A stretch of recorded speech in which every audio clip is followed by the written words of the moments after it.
베드로전서 4장 12절 13절의 말씀을 잠시 드리겠습니다. 베드로가 갑옷을 입으라 라고 권면을 하였습니다. 그리고 그 갑옷은 그리스도의 십자가를 지는 마음이라고 말씀을 드렸고, 그것은 거저주는 사랑이고 온전한 사랑이고 목숨까지 주는 대가 없는 사랑이며 원수까지도 사랑하는 완전한 사랑이라고 말씀을 드렸습니다. 그러면서 죄를 그치고 정신을 차리며 근신하고 기도하라. 그리고 그러면서 서로 뜨겁게 사랑하라 라고 말씀을 드렸습니다. 그러면서 섬기고 원망 없이 섬기고 봉사하고 청지기처럼 하고, 그러면서 어떤 힘으로? 하나님이 공급하시는 힘으로 하라 라고 말씀을 드렸습니다. 그런데 그러면서 그 힘으로 하라 라고 말씀을 드리면서 이제 오늘 말씀은 너희를 연단하려고 오는 불시험을 이상한 일 당하는 것 같이 이상히 여기지 말아라 라는 거예요. 지금 베드로전서는 계속 말하지만 하나님의 바른 뜻을 따라가면 고난이 오고, 하나님의 뜻을 살아가려고 하면 고난이 온다라는 것을 계속해서 말하고 있는데, 그러면서 한 번 더 지금 베드로가 주시키기를 너희를 연단하려고 오는 불시험을 이상한 일 당하는 것 같이 이상히 여기지 말아라. 여기에서 이제 연단한다라는 것은 시련한다, 연단한다라는 것인데, 단순한 시련이 아니라 성숙과 성장을 위해서 꼭 필요한 성장통이다라는 것입니다. 그래서 독수리가 이제 많은 연습을 하기 위해서 낭떠러지에서 뛰어내리는 것처럼, 새끼를 이렇게 밀어내는 것처럼 성숙을 위한, 당연히 거쳐야 하는 성장과 성숙을 위해서 꼭 필요한 것을 이 시련, 연단이라고 하는 것입니다. 그래서 여기서 불시험이라고 하는데, 이것은 이제 불 속에서 금속을 재련하는 것을 말을 하는 것입니다. 그래서 성도의 신앙을 더 견고하게 하고 성도의 신앙을 더욱더 튼튼하게 하는 그 불시험이다라는 것이에요. 그렇게 오는 것이기 때문에 그것을 이상히 여기지 말아라. 우리를 시련하기 위해서, 우리를 힘들게 하기 위해서 오는 그것들을 이상하게 여기지 말라는 거예요.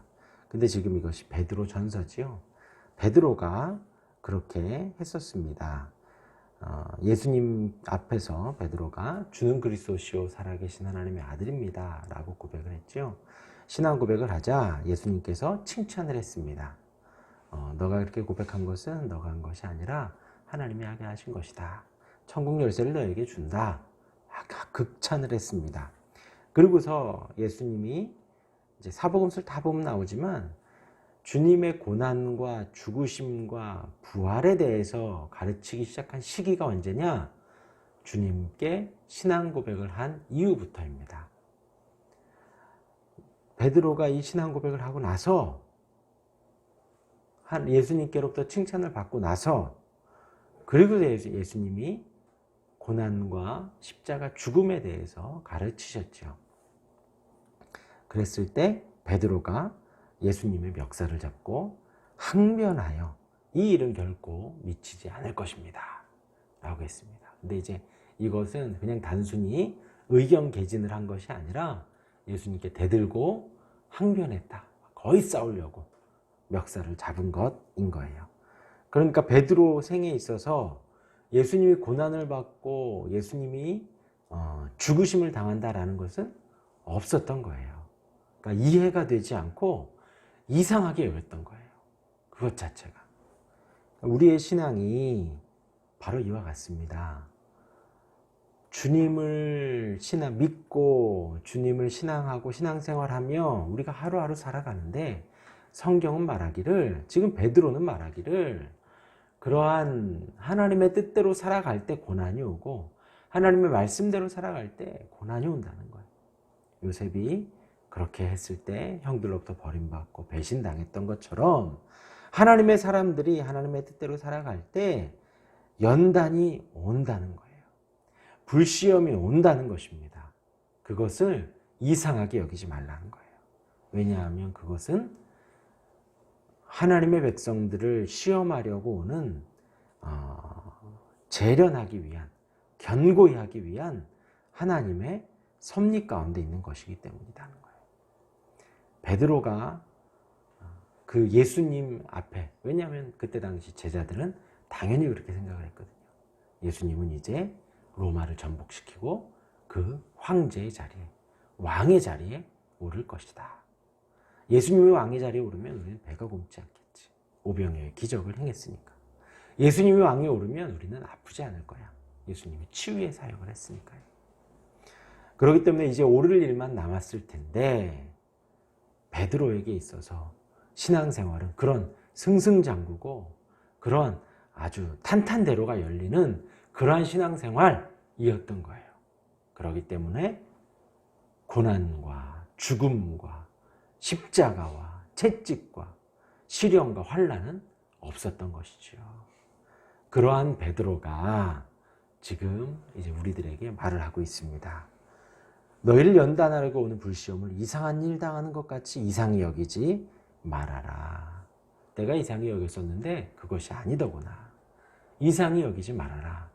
말씀대로 살아가면, 하나님의 뜻대로 살아가면, 거룩히 살아가면 그러한 불시험이, 그러한 시련과 고통이 찾아온다는 것이에요. 13절에 오히려 너희가 그리스도의 고난을 참여하는 것으로 즐거워하라. 즐거워하라. 그러니까 이것은 고난을 당하면서 히히덕 웃고 있으라, 뭐 그것이 아니에요. 그 다음에 이는 그의 영광을 나타내실 때에 너희로 즐거워하고 기뻐하게 하려 함이라. 예, 우리가 뭐 복싱이나 뭐 UFC나 그런 어떤 챔피언십을 보면 피가 철철 나는데도 웃습니다. 그렇죠? 승리한 자는 웃어요. 피가 철철 나더라도. 축구를 봐도요. 45분, 45분 그 축구 게임을 계속 뛰어다녀도 승리한 팀은 웃습니다. 그렇죠? 바로 그거예요. 그의 영광을 나타내실 때에, 주님이 이 땅에 다시 오실 때에 주님이 심판주로, 우리가 지금 눈에 보이지 않지요. 우리의 마음 안에 주님을 신앙했던 그 신앙으로 살아갈 때, 주님이 다시 오실 때에 우리는 승리의 웃음을 지을 수 있다는 거예요. 그 즐거움을 나타낼 수 있다는 거죠. 너희가 그때를 기억하며 즐거워하고 기뻐하라는 것입니다. 그렇죠? 이 땅을 살아가는 것이 쉽지 않죠. 결코 기쁘지 않습니다. 이 땅을 사는 것이. 그런데 주님이 영광을 나타내실 그때를, 우리 주님은 왕이십니다. 우리 주님은 다스리셔요. 우리 주님은 만드신 분이십니다. 그 뜻대로 통치하십니다. 우리 마음 안의 소망은 말씀대로 다스리신다는 거예요. 말씀이 성취된다는 것입니다. 그것이 우리의 소망이 되고 우리의 기쁨이 됩니다. 곧 우리 주님은 다시 오십니다. 심판주로 오셔요. 심판주로. 노아의 때에 노아가 외쳤을 것입니다. 이제 곧 하늘로부터 비가 내릴 것이고 물로 인한 심판이 있을 것이다. 이 방주 안으로 들어오기만 하면 다 구원을 받을 수 있어. 근데 그때는 비가 한 번도 오지 않았을 때입니다. 사람들은 그 말을 믿지 못했어요. 개념 자체가 없었어요. 비가 온다라는. 지금 이 시대도 마찬가지죠. 우리 주님 심판주로 다시 오십니다. 우리 주님이 이 땅에 오실 때에는 심판주로 오셔요. 그래서 믿는 자는 구원을 받고 믿지 않는 자는 지옥으로 빠지게 됩니다. 그런 개념 자체가 지금 세상 사람들에게는 없죠. 세상 사람들은 과학적이어야 되고 이성적이어야 되고 증명이 돼야 되고 눈으로 보여야 합니다.